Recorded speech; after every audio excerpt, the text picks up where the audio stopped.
नमस्कार दोस्तों, आप सभी का स्वागत है महत्वपूर्ण प्रश्न श्रृंखला के अंदर। आज का हमारा टॉपिक रहने वाला है दोस्तों गेहूं। गेहूं के 20 महत्वपूर्ण प्रश्नों पर हम चर्चा करने वाले हैं आज के वीडियो में।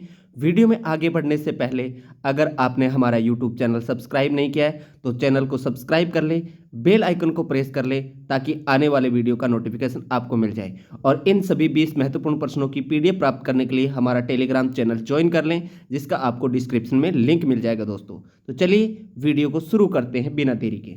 पहला क्वेश्चन आपकी स्क्रीन के सामने, यानी कि गेहूं की फसल के लिए उपयुक्त जलवायु चाहिए। पहला ऑप्शन ए नंबर उष्ण जलवायु, बी नंबर शुष्क जलवायु, सी नंबर शीतोष्ण और डी नंबर कोई नहीं। यानी उष्ण की बात करें ट्रॉपिकल, शुष्क यानी ड्राई क्लाइमेट, और डी सी नंबर की अगर बात करें तो टेम्परेट। तो गेहूं की फसल की बात करें तो दोस्तों क्या हो जाएगा, राइट आंसर हो जाएगा शीतोष्ण जलवायु। गेहूं है वो एक शीतोष्ण जलवायु की फसल है दोस्तों। क्वेश्चन नंबर, आगे बढ़ने से पहले थोड़ी सी और चर्चा कर लेते हैं। यानी कि गेहूं शीतोष्ण जलवायु की फसल है। जर्मिनेशन के लिए न्यूनतम तापमान की बात करें यानी मिनिमम टेम्परेचर की बात करें तो 3.5 से 5.5 डिग्री सेल्सियस। अंकुरण के लिए इष्टतम तापमान की बात करें तो 20 से 25 डिग्री सेल्सियस होता है। वहीं अंकुरण के लिए मैक्सिमम टेम्परेचर की बात करें तो दोस्तों गेहूं के लिए 35 डिग्री सेल्सियस होता है। और पकने के लिए अगर बात करें इष्टतम औसत तापमान की तो वो क्या होता है, 14 से 15 डिग्री सेल्सियस होता है। इंपॉर्टेंट है। पौधों की बढ़वार के लिए 50 से 60% आर्द्रता की आवश्यकता होती है। तो ये कुछ फैक्ट आपको गेहूं के बारे में भी याद रखने हैं। आगे बढ़ते हैं। नेक्स्ट क्वेश्चन आता है, ट्रिटिकम डाइकोकम निम्न में से कौन सी गेहूं है। ए नंबर ऑप्शन है इमर गेहूं, बी नंबर है काठिया गेहूं, सी नंबर है मैक्सिकन डवारफ और डी नंबर है इंडियन डवारफ। अगर बात करें राइट आंसर की दोस्तों तो ट्रिटिकम डाइकोकम यानी कि इमर गेहूं होता है। क्या होता है, ट्रिटिकम डाइकोकम इमर गेहूं को कहा जाता है। नेक्स्ट क्वेश्चन नंबर 3, गेहूं की खेती करने के लिए उपयुक्त पीएच मान। यानी कि गेहूं की खेती करने के लिए उपयुक्त पीएच मान की बात करें, ए नंबर ऑप्शन है 3.5 से 4.0 यानी 3.5 से 4 डिग्री। बी नंबर ऑप्शन की बात करें 4 से 6.5, सी नंबर 6 से 8.5 और डी नंबर 8.5 से 9.5। तो दोस्तों इसका राइट आंसर हो जाएगा सी। तो गेहूं की खेती करने के लिए पीएच मान कितना चाहिए, 6 से 8.5। क्वेश्चन नंबर 4 की बात कर लेते हैं। एफआईआर विधि में गेहूं की बीज दर रखी जाती है।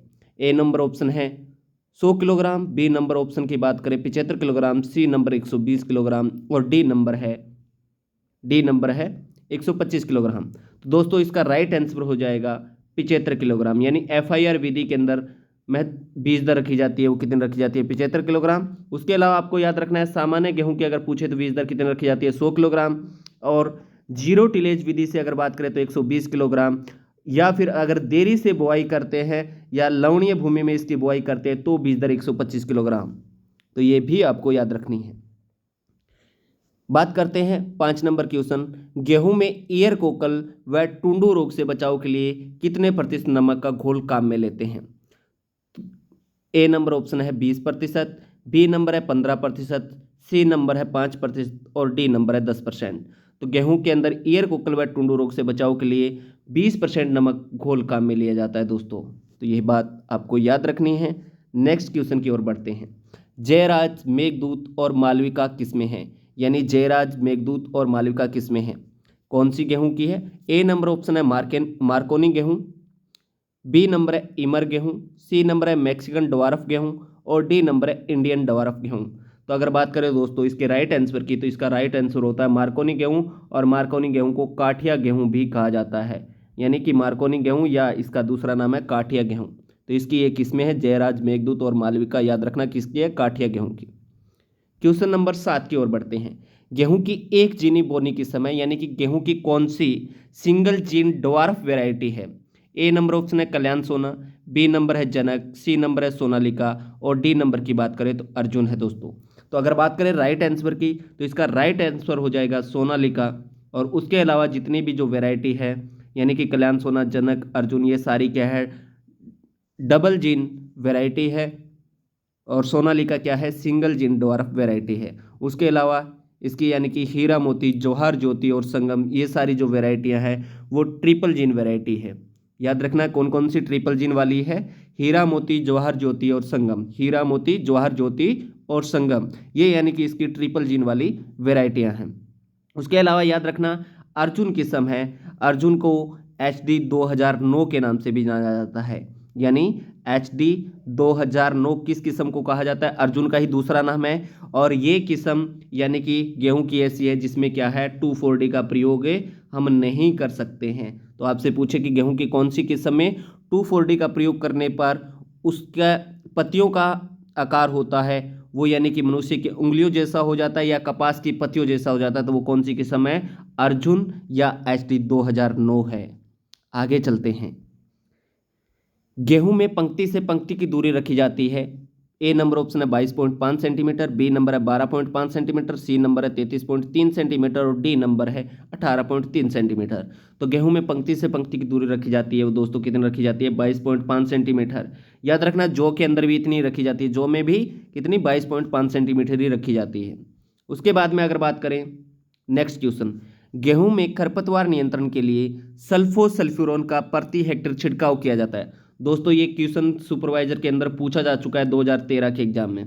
यानी कि गेहूं के अंदर खरपतवार नियंत्रण के लिए सल्फोसल्फ्यूरोन का प्रति हेक्टेयर छिड़काव किया जाता है 4 से 5 ग्राम। बी नंबर ऑप्शन है 10 से 15 ग्राम, सी नंबर है 20 से 30 ग्राम, डी नंबर है 5 से 10 ग्राम। तो दोस्तों इसका राइट आंसर हो जाएगा 20 से 30 ग्राम। कितना प्रयोग करते हैं? 20 से 30 ग्राम। नेक्स्ट बात करते हैं, गेहूं दिसंबर माह में यानी कि गेहूं है उसके दिसंबर माह में कौन सी रोली या रस्ट अधिक नुकसान पहुंचाती है? तो गेहूं की फसल के अंदर दिसंबर माह के अंदर कौन सी रस्ट या रोली का प्रकोप सबसे ज़्यादा होता है? ए नंबर ऑप्शन है Puccinia रिकोन्डिटा tritici, B number option है पक्सीनिया स्ट्रीफॉर्मिस और सी नंबर है पक्सीनिया ग्रेमिनिस ट्रिटिसाई और डी नंबर है यानी सभी। तो अगर बात करें दोस्तों सबसे पहले यानी कि नुकसान पहुंचाने वाली जो रस्ट होती है वो कौन सी होती है? पक्सीनिया रिकोन्डिटा ट्रिटिसाई होती है और दिसंबर में इसी का प्रकोप होता है। वहीं अगर बात करें पक्सीनिया स्ट्रीफॉर्मिस, इसका प्रकोप होता है वो फरवरी माह में होता है, यानी लगभग फरवरी माह के अंदर। और ये जो पक्सीनिया स्ट्रीफॉर्मिस होती है जो उत्तरी पश्चिमी भारत है उसमें सबसे ज़्यादा प्रकोप यही नुकसान पहुंचाती है। वहीं अगर बात करें पक्सीनिया ग्रेमिनिस ट्रिटिसाई तो इसका प्रकोप होता है वो मार्च अप्रैल माह में होता है। तो आपको याद रखना है पक्सीनिया रिकोन्टिटा का प्रकोप होता है वो दिसंबर माह में होता है, पक्सीनिया स्ट्रीफॉर्मिस होती है फरवरी माह में और पक्सीनिया ग्रेमिनिस ट्रिटिसाई है इसका प्रकोप होता है मार्च अप्रैल में होता है। आगे बढ़ते हैं। अगर आप कृषि पर्यवेक्षक की तैयारी कर रहे हो और अच्छे नोट्स नहीं मिल रहे हैं तो आप हमें संपर्क कीजिए 84,408,11,208 और जिस पर आप अपनी पूरा एड्रेस और पेमेंट भेज दीजिए, आपको अच्छे नोट्स मिल जाएंगे। चलिए अगले क्वेश्चन की तरफ बढ़ते हैं।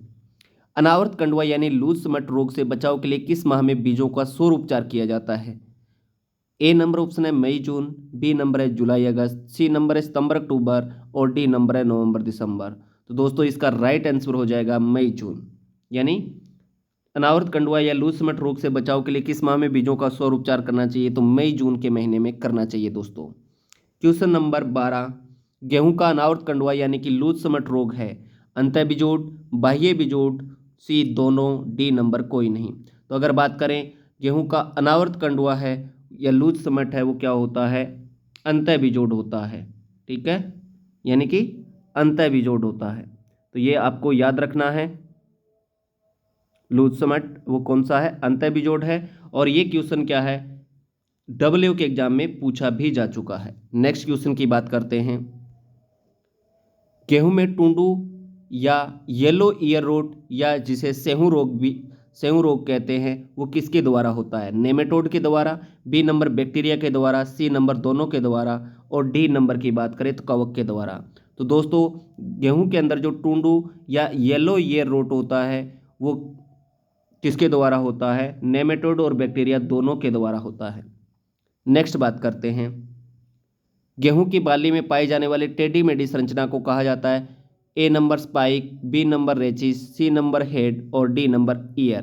तो अगर बात करें गेहूं में पाई जाने वाली टेढ़ी मेढ़ी संरचना को रेचिस के नाम से जाना जाता है। और वहीं अगर बात करें गेहूं का जो पुष्प क्रम होता है उसे वानस्पतिक भाषा में स्पाइक कहते हैं। ये भी आपको याद रखना। तो राइट आंसर हो जाएगा टेढ़ी मेढ़ी संरचना है उसे रेचिस के नाम से जाना जाता है। क्वेश्चन नंबर 15 की बात कर लेते हैं। गेहूं में किस रोग से प्रभावित बालियों में सड़ी हुई मछली जैसी गंध आती है? A number ear cockle, B number Karnal मंड, सी नंबर टुंडू और डी नंबर मोल्या। तो अगर बात करें गेहूं के अंदर जो सड़ी हुई मछली जैसी गंध आती है वो किस रोग में आती है? करनाल बंट के अंदर आती है दोस्तों, ठीक है, करनाल बंट, ये याद रखना। उसके बाद में अगर बात करें गेहूं में खपरा बीटल कीट नुकसान पहुंचाता है, यानी कि गेहूं के अंदर जो खपरा बीट कीट होता है वो नुकसान पहुंचाता है प्रारंभिक अवस्था में या पुष्पन अवस्था में, परिपक्वन अवस्था में या भंडारण अवस्था में। तो याद रखना, यानी कि खपरा बीटल है, इसका प्रकोप कब होता है? भंडारण अवस्था पर होता है, यानी कि जब गेहूं का अपने क्या है भंडारण करते हैं उस समय इसका प्रकोप होता है। नेक्स्ट क्वेश्चन, चूहा नियंत्रण में किसका प्रयोग करते हैं? क्यूनोलफोस, क्लोरीपाइरीफोस। इन दोनों की अगर बात करें दोस्तों, इन दोनों का प्रयोग किया जाता है दीमक को कंट्रोल करने के लिए, यानी टर्माइट को कंट्रोल करने के लिए।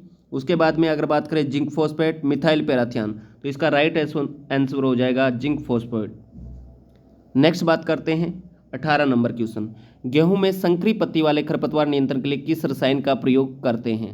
2,4-D, मेटासल्फ्यूरोन, सल्फोसल्फ्यूरोन और कोई नहीं। तो अगर बात करें गेहूं में संकरी पत्ती वाले खरपतवारों के लिए मुख्य रूप से एक तो क्या है सल्फोसल्फ्यूरोन का प्रयोग किया जाता है और एक किया जाता है आइसोप्रोट्यूरोन का। और 2,4-D और मेटासल्फ्यूरोन की बात करें तो इन दोनों का प्रयोग करते हैं चौड़ी पत्ती वाले जो खरपतवार होते हैं उनको कंट्रोल करने के लिए।